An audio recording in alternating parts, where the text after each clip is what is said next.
नमस्ते मित्रांनो, आपण ऐकत आहोत अत्यंत हृदयस्पर्शी मराठी कथा 2 शब्द भाग 31. देवदत्त त्या बंदुकीकडे असा वेड्यासारखा पाहत का उभा आहे हे तिला कळेना. हेमिंग्वेच्या आत्महत्येचे चित्र तिच्या डोळ्यापुढे उभे राहिले. थोर अतिथीच्या स्वागताकरता यजमानाने पुढे यावे तसा तो मृत्यूला सामोरा गेला होता. न कळत तिच्या तोंडून अस्पष्ट हाक निघाली, देवदत्त. तो बोलला नाही. त्याने वळून तिच्याकडे पाहिले नाही. दोन्ही हातांनी आपले तोंड झाकून घेऊन तो तसाच उभा आहे असे तिला दिसले. जवळ जाऊन नंदाने पुन्हा हाक मारली, देवदत्त. तरी तो बोलला नाही. मात्र त्याचे शरीर थरथरले. आपला हुंदका बाहेर पडू नये म्हणून तो पराकाष्ठेचा प्रयत्न करीत आहे याची जाणीव आता तिला झाली. त्याच्या खांद्यावर आपला कापणारा हात ठेवीत ती म्हणाली, असं काय बरं वेड्यासारखं करावं देवदत्त. तोंडावरले हात दूर करीत तो हळूहळू वळला. त्याचे डोळे भरून आले आहेत हे तिच्या लक्षात आले. जड पावलांनी तो पलंगाकडे गेला. त्याच्यावर बसून खाली पाहत तो म्हणाला, या जगात एका माणसानं तरी माझ्यावर विश्वास ठेवावा म्हणून मी धडपडत होतो. तू तो ठेवलास. कोणताही किंतु मनात न आणता तू माझ्याबरोबर इथं आलीस. माझं घायाळ मन मी तुझ्या पुढं उघड केलं. तू हळूपणानं त्याच्यावर फुंकर घातलीस. माझ्या हातून तुझा विश्वासघात व्हायला नको होता. पण 5-10 महिने मी दारूच्या थेंबाला शिवलो नव्हतो.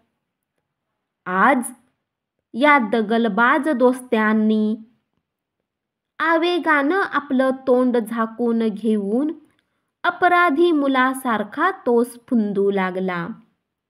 नंदा त्याच्या जवळ गेली. त्याचे दोन्ही हात तिने आपल्या हातात घेतले. मृदू स्वराने ती म्हणाली, माझ्याकडे पाहू जरा. मान वर न करता तो उद्गारला, पुन्हा एकटा झालो मी नंदा. तुला मी फसविलं. सद्गदित स्वराने ती उत्तरली, माझंच चुकलं मघाशी. त्या मंडळी बरोबर जायचा आग्रह मी तुम्हाला करायला नको होता. पण मी गोंधळले. केवळ स्वतःपुरतं पाहिलं. तुमचं रक्षण करण्याची जबाबदारी माझ्यावर आहे हे मी विसरले. क्षमा करा मला देवदत्त. बोलता बोलता ती थांबली. तिच्या डोळ्यातून आसवे ठिबकू लागली. देवदत्ताच्या हातावर ते थेंब पडताच त्याने आपली मान वर केली. विस्मय, करुणा आणि आनंद यांचे विलक्षण मिश्रण असलेल्या स्वराने तो म्हणाला, माझ्यासाठी रडतेस तू? या अभाग्यासाठी? नंदा काही न बोलता डोळे पुसू लागली. आसवांनी ओला झालेला तिचा हात आपल्या हातात घेऊन देवदत्त म्हणाला, मी वचन देतो तुला. माझ्यासाठी अश्रू गाळण्याची पाळी तुझ्यावर मी येऊ देणार नाही. बाहेर मघासारखा गलका ऐकू येऊ लागला. आपले दोस्त दारूच्या नशेत आरडाओरडा करीत परत आले असावेत असा देवदत्ताने तर्क केला. कोपऱ्यातली बंदूक उचलून दाराकडे तो जात म्हणाला, ही माकडं पुन्हा त्रास द्यायला लागली. जरा थांब, त्यांच्या माकडचेष्टा कायमच्या बंद करून येतो. बोलता बोलता नंदाच्या चिंतातूर चेहऱ्याकडे त्याचे लक्ष गेले. तो हसत म्हणाला, घाबरू नकोस, अशी गोळी झाडणार नाही मी कुणावर, पण या कोडग्यांना पिटाळून लावायला उपाय नाही दुसरा. बोलता बोलता त्याने जोराने दार उघडले. दाराबाहेर त्याचे दोस्त उभे होते. गंगाराम आणि त्याच्या मागे 3-4 खेडूत माणसे दिसत होती. गडाखालच्या खेड्यात एका वाघिणीने कालपासून धुमाकूळ मांडला होता. एक गाय आणि वासरू मारून त्यांच्या भोवती ती घुटमळत होती. देवदत्त गडावर आला आहे असे कळल्यामुळे ही मंडळी त्या वाघिणीसाठी आणि वाघिणीच्या शिकारीसाठी त्याला बोलवायला आली होती. देवदत्त वळून नंदाला म्हणाला, मारलेल्या सावजाभोवती घुटमळणारं जनावर चटकन टिपता येतं. तू जेवून घे, स्वस्त झोप.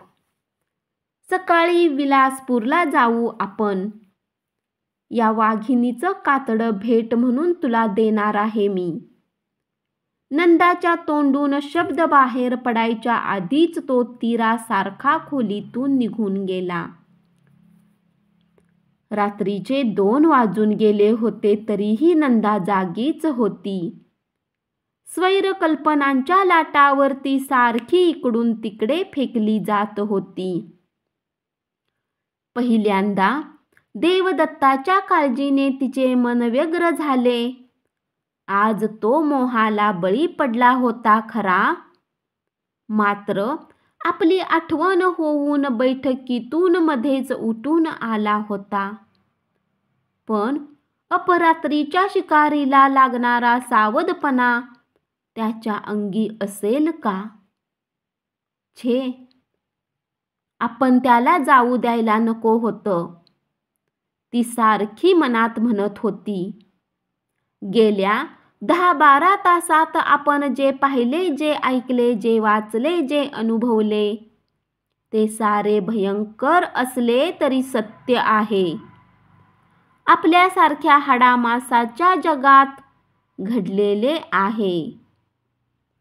मध्येच तिला थोडीशी गुंगी आली की वाटे, कुणीतरी फार दूरच्या बेटावर आपणाला नेऊन टाकले आहे आणि तिथल्या रानटी माणसांच्या गोष्टी आपण ऐकत आहोत. पण लगेच तिला जाग येई. डोळे उघडून ती पाहू लागे. वधस्तंभावर लटकलेल्या ख्रिस्तांचे चित्र तिला समोर दिसे. आपण चंदनगडावर आहोत, देवदत्ताच्या बंगल्यात आहोत अशी तिची खात्री होई. मग तिचे मन पुन्हा विचारांची पाने पिसू लागे. एखाद्या अजान बालकाने रेडिओ लावण्याचा प्रयत्न करावा आणि त्याच्यावरले निरनिराळे आवाज एकमेकात मिसळून त्याला ऐकू यावेत अशी तिची स्थिती होई. देवदत्ताने सांगितलेले आपले दुःख, आईने 10 वर्षाच्या मुलाच्या हातात दिलेला मद्याचा प्याला, देवदत्ताच्या वडिलांचे ते भयानक पत्र, देवदत्ताच्या आईच्या अंगावर बंदूक घेऊन धावून का गेला, याच त्या पत्राने उलगडा होत होता. पण असल्या गोष्टी या जगात घडू शकतात? मनुष्य एवढा निर्दयी होऊ शकतो? स्त्री अधपाताच्या दरीत आपणहून अशी उडी टाकते, ज्याच्या कोमलपणामुळे फुलांचे मृदुत्व लज्जित होते, असे कवी सांगतात. ते आईचे हृदय पाषाणाहून कठोर होऊ शकते? हे सारे प्रश्न नंदाच्या मस्तकात घणाचे घाव घालीत होते. शेवटी अस्वस्थ होऊन ती उठली, खोलीत येरझाऱ्या घालू लागली. कथेतला राक्षस पाहता पाहता समोर उभा राहावा आणि त्याचे अकराळ विक्राळ रूप पाहून बालमन भेदरून जावे असे तिला वाटू लागले. देवदत्ताची कहाणी तिला अनुभवाच्या अंतरंगात खोल खोल घेऊन जात होती. जीवनाच्या तळाशी, जिथे कसलाही प्रकाश नव्हता, वाऱ्याची झुळूक सुद्धा येत नव्हती, क्षणाक्षणाला गुदमरल्यासारखे होत होते. ती स्वतःशीच म्हणत होती, मध्यम वर्गाच्या एका सुरक्षित घरकुलात आपण लहानाच्या मोठ्या झालो. जीवनसागराच्या वाळवंटात खेळलो. तिथले शंख शिंपले वेचले. तिथेच किल्ले बांधले. तिथून लाठांचा पाठशिवणीचा खेळ डोळे भरून पाहिला. पण डोंगर लाटांच्या वेढ्यात सापडलेल्या गलबतातली माणसे कशी गलबलून जातात हे आपण कधी पाहिले नाही. जहाजांना जलसमाधी देणाऱ्या खडकांची आणि माणसांचे लचके तोडणाऱ्या माशाची आपल्याला माहिती नाही. सापळ्यात सापडलेल्या उंदरासारखी ती खोलीत फिरली. पण तिच्या मनाची घालमेल थांबेना. मध्येच तिला वाटे, अशा अपरात्री या अपरिचित जागेत भूतासारख्या आपण का फिरत आहोत? स्वतःच्या दुःखाचा विसर पडावा म्हणून आपण विलासपूरला आलो. वसूच्या दुःखामुळे देवदत्ताजवळ गेलो. त्याच्या दुःखाशी समरस झालो. का केले हे आपण सारे? या सर्वापासून आपण अलिप्त राहिलो असतो तर अजून आपल्याला या चक्रव्यूहातून सुटका करून घेता येईल. इथे आपल्याला करमत नाही म्हणून उद्या वसूला सांगावे आणि सरळ मुंबईची वाट धरावी. या विचाराने तिला थोडे हलके वाटले. आता आपला डोळा लागेन या कल्पनेने ती अंथरुणावर पडली. पण तिच्या मिटलेल्या डोळ्यापुढे देवदत्ताच्या वडिलांच्या पत्रातली अक्षरे नाचू लागली.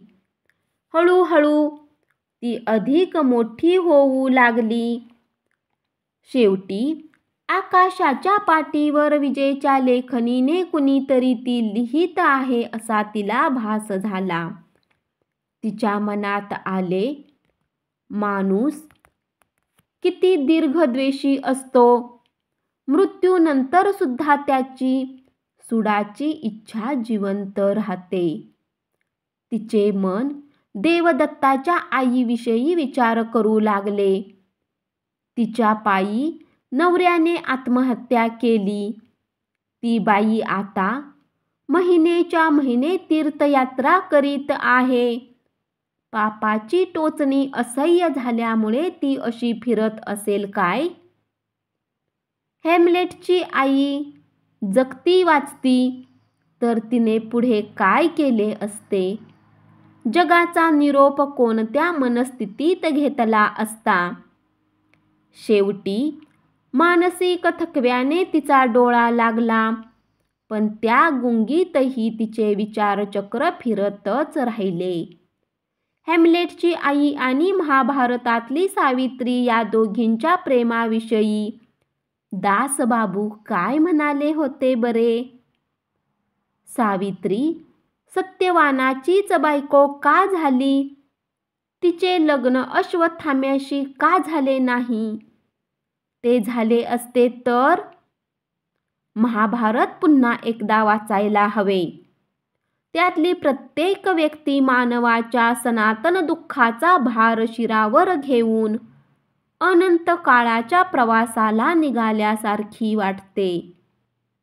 पण देवदत्ताच्या दुःखाशी आपल्याला काय करायचे आहे? छे, किती वेडा प्रश्न आहे हा. केवळ कोरड्या अलिप्तपणाने या जगात मनुष्य सुखाने जगू शकेल? छे, माणूस जन्माला येताच अनेक अतूट धाग्यांनी जगाशी बांधला जातो. पुढच्या वाटचालीत जुने धागे तुटतात, नवे निर्माण होतात. पण या नव्या जुन्या धाग्यांचा गोप त्याला सतत गुंफीत राहावे लागते. जीवनाला अर्थ येतो तो गुंफणीतल्या कलेमुळे, गोफातल्या नाना रंगाच्या धाग्यामुळे. धन्यवाद. अशीच पुढची कथा ऐकत रहा आणि चॅनलला जरूर सबस्क्राईब करा.